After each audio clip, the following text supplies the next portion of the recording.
여러분 반갑습니다. 이번 영상 같은 경우는 이제 고물가 고금리 시대, 달라지는 소비 형태, 그리고 우리는 여기에서 어떻게 좀 대처를 해야 되는지 요거 관련해서 좀 이야기를 해보려고 합니다.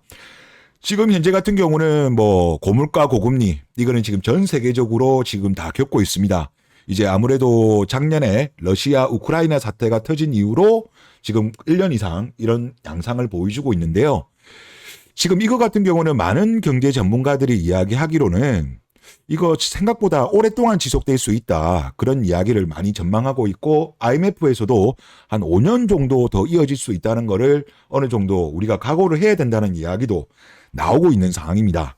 일단 이렇게 되는 거는 기본적으로 뭐 때문에 그러냐고 하면 그동안에는 자유무역주의를 하다 보니까 경제 위기가 발생해가지고 돈을 풀어도 저물가였어요. 더군다나 2000년대 이후 같은 경우는 중국이 전 세계의 공장 역할을 하면서 물가를 안정시켰죠.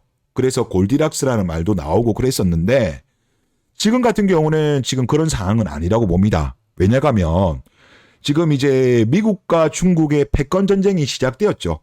그리고 이 패권 전쟁이 지금 트럼프 때부터 시작했고 바이든 쪽에서도 계속적으로 이어지고 있고 이거 같은 경우는 미국의 민주당이든 공화당이든 어느 쪽에서 제가 볼 때 나중에 뭐 정권을 잡든지 간에 중국이 소위 말해서 박살나기 전까지는 저는 미국이 계속적으로 중국을 공격할 거라고 봐요.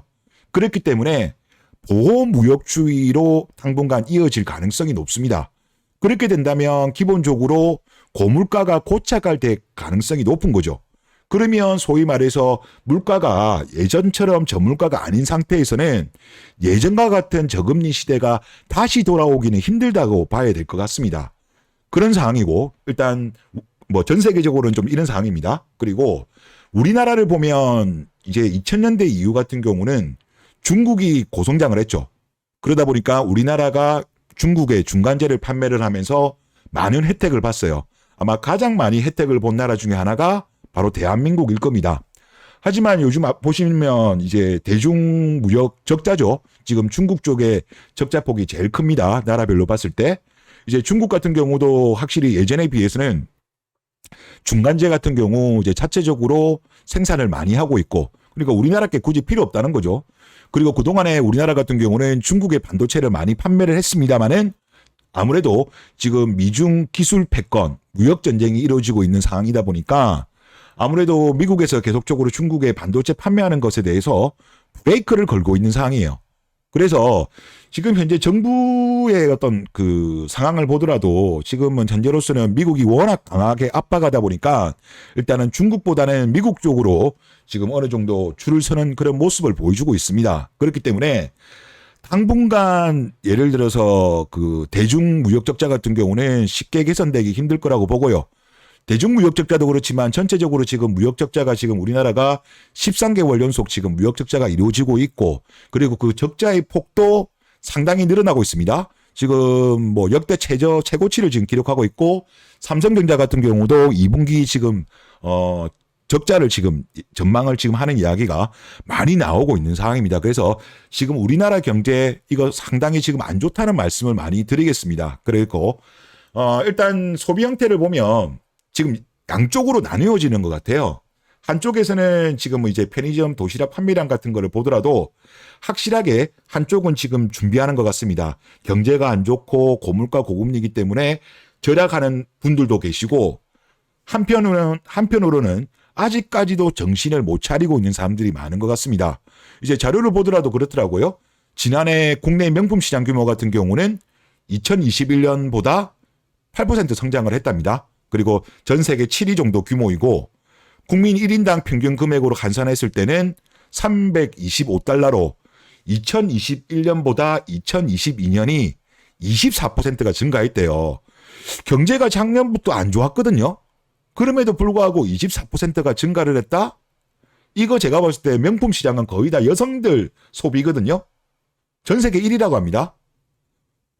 미국도 넘어섰어요. 우리가 뭐 미국보다 소득이 반밖에 안 되는데도 이거 같은 경우는 정말 이거 심각하다. 그런 말씀을 드리겠고 그리고 해외여행 수요 같은 경우도 최근에 뭐 지마켓이라든가 인터파크 이런데 뭐 판매를 하죠. 이제 그런 데서 판매하는 해외 항공권이라든가 해외 여행 상품 같은 경우 지금 매달 최고치를 갱신하고 있답니다. 그러니까 예전에 코로나 전 때보다 더 이거를 갱신하고 있는 상황이라고 해요. 그러면 일종의 뭐 그동안에 코로나 때 못 갔던 거에 대한 보복이라고 하더라도 이거 같은 경우는 저는 좀 우리나라가 좀 심한 것 같아요. 일본 같은 경우는 지금 소위 말해서 코로나 이전에 비해서 36%밖에 회복을 안 했다고 합니다. 하지만 우리나라 같은 경우는 지금 오히려 넘어섰다는 거는 아직까지도 정신 못 차리고 있는 사람들이 많다는 겁니다. 지금 분명히 고물가 고금리 시대에 접어든 지가 1년이나 됐는데 아직까지도 한쪽에서는 이러고 있다는 거예요.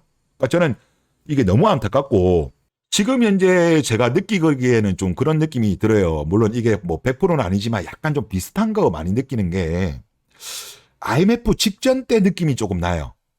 그때 당시 우리나라가 어땠냐고 하면 IMF가 갑자기 터진 게 아니었어요. 기본적으로 우리나라의 무역 적자가 상당히 오랫동안 진행된 이후에 그리고 나서 터졌던 거거든요. 지금 현재 우리나라 무역 수지 같은 경우 지금 적자인 게 지금 제법 되었습니다. 1년 이상 넘었죠. 그리고 뭐 경상수지 적자도 지금 폭이 계속적으로 늘어나고 있는 상황입니다. 그때 당시 우리나라가 물론 근본적으로는 기업들 문제였긴 한데 그때 우리나라 가게들 같은 경우도 좀 문제가 있었다고들 많이 이야기를 합니다. 그때 당시 가소비도 좀 심했어요. 심했고 그리고 해외여행 같은 경우도 많이 갔습니다. IMF 직전에요. 그리고 나서 이제 나중에 IMF가 터진 이후에 그때 당시 뉴스 제목에 이런 내용이 많았어요. 샴페인을 너무 일찍 터뜨렸다. 우리가 그런 이야기가 정말 제목에 많았거든요. 최근에 보면 좀 이런 느낌이 제가 많이 들어요. 물론 이제 한쪽에서는 지금 절약하는 분들이 확실히 보입니다. 준비하는 분들이죠. 아마 이분들은 저는 잘 견디실 거라고 봅니다. 하지만 한쪽에서는 아직까지도 정신 못 차리는 사람들이 너무나도 많습니다. 지금 뭐 명품 같은 경우는 전년도 데이터다 보니까 최근 거는 좀 미반영됐다고 하더라도 제가 방금 올려드렸던 거 해외여행 같은 경우는 최근 데이터예요. 최근 데이터인데 지금 예를 들어서 뭐 인터파크라든가 지마켓 이런 거가 예전에 코로나 이전 때 판매된 거를 넘어섰대요. 이거는 제가 볼 때 좀 심한 거죠. 일본 같은 경우는요. 지금 코로나 이전 때 비교했을 때 아직까지 36%밖에 회복을 안 했대요. 근데 우리나라는 그때 거를 이미 넘어섰고 일본은 아직까지 회복 못한 상황이다. 그러니까 지금 소위 말해서 고물가 고금리 시대에 대응하는 어떤 뭐랄까요. 국민들의 자세를 보면 일본이 지금 잘하고 있는 겁니다. 일본 국민들이 잘하고 있는 상황이고 그리고 사실 이게 우리가 지금 물론 이제 그동안에 코로나 때문에 해외여행 못 간 거 사실 보복 심리도 있죠. 물론 그 부분은 제가 이해 못하는 건 아닙니다만은 저는 이거는 좀 국민들이 자제할 필요가 있습니다. 왜냐고 하면 지금 우리나라 같은 경우는 아시겠지만은 금리를 더 올려야 됩니다. 지금 미국의 기준금리랑 한국의 기준금리가 지금 소위 말해서 역전이 되었죠. 근데 우리나라가 지금 금리를 올려야 됨에도 올리지 못하는 이유가 뭡니까? 가계부채 때문에 그래요. 가계부채가 너무 많다 보니까 금리를 못 올리고 있어요. 그러다 보니까 사실상 환율이 계속적으로 지금 보면 고환율입니다. 그러면 당연히 물가는 올라가는 거겠죠. 그러면 이런 상황에서는 우리나라 국민들이 합심을 해가지고 어떻게 보면은 여행 수지 적자를 줄이는 대로 노력을 해줘야 됩니다. 최근에 어떤 환율 같은 경우도 보면 그렇습니다. 달러 인덱스 같은 경우는 하락을 했어요. 그 말은 달러가 약세를 보였다는 거죠. 그러면 상대적으로 우리나라 같은 경우도 환율이 떨어져야 돼요. 그럼에도 불구하고 이번에 우리나라 같은 거는 환율이 올랐어요. 지금도 계속적으로 지금 소위 말해서 달러 인덱스랑 디커플링이 나고 있는 거예요. 그만큼 지금 우리나라의 경제라든가 그리고 예를 들어서 뭐 지금 이렇게 해외로 많이 소비하고 이런 게 지금 고환율로 나타나고 있는 거예요.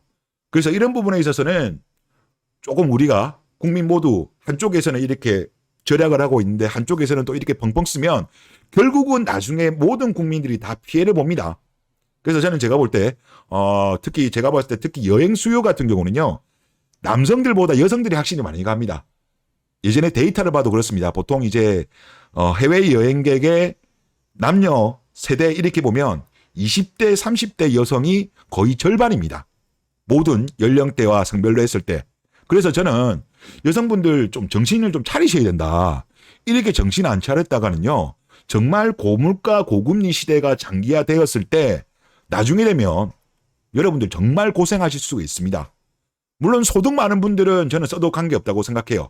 하지만 소득이 안 되고 여러 개 안 되는데도 어떤 뭐랄까요. 전반적인 어떤 뭐랄까요. 뭐 그냥 남들이 가니까 나도 안 가면 뒤처지는 것 같아서 가는 그런 어떤 소비 습관 같은 경우는 나중에 정말 크게 후회하실 일이 발생할 것 같습니다. 그래서 저는 일단은 뭐 고환율인 시대이기 때문에 우리 국민들 모두가 조금은 해외여행 같은 거 조금 자제를 하자. 이런 부분은 좀 일본 국민들 좀 우리가 본받아야 되지 않겠냐. 그런 말씀을 드리겠습니다. 예, 이번 영상 여기까지 하겠습니다. 감사합니다.